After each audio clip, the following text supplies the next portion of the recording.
As to the way these commissions play out, one of the keys to the success of a commission is to have a report that is unanimously adopted by all the members, meaning that it's adopted by people who have a range of points of view on the same subject. So you have to check in your partisanship at the front door as the commission begins its work. And I think most of the commissions that I have served on have been able to do that. For instance, the Weapons of Mass Destruction Commission had a unanimous report. The goal of our Oil Spill Commission will be to have a unanimous report. The steps of establishing a commission are, first, somebody has to authorize it, and that generally is either the Congress by a piece of legislation or the President by an executive order. In the legislation or the executive order, the authorizing person will set out what they want to accomplish, how they want the commission to be organized, how many members, who will select the members, the time frame in which they are to report, the other nuts and bolts of the operation.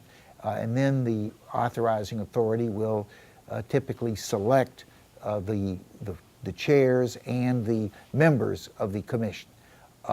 Then the chairs typically will go through a process of selecting an executive director and the beginnings of the staff for the commission, lay out a plan of action which is approved by the full membership.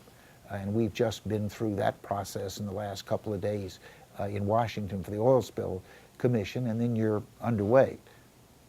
Well, there's an old saying that presidents form a commission to confirm their position, that is, whatever their previous desire was, the commission ratifies. We have gotten no instructions from President Obama as to what he wants the commission to report, other than to give it our best effort to understand why this occurred and then what we should do to reduce the prospects and the impact of it occurring in the future. As to, certainly are there probably some libraries of commission reports that are gathering dust and didn't have much of an impact.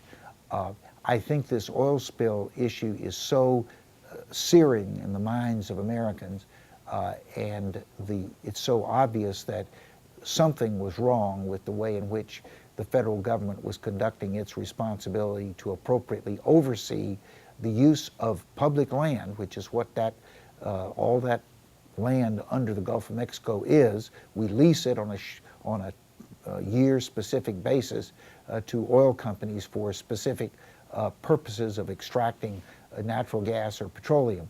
But it's still our land, and we have the responsibility for appropriate management of that land. Why has that management resulted in this terrible disaster, and how can we do better in the future?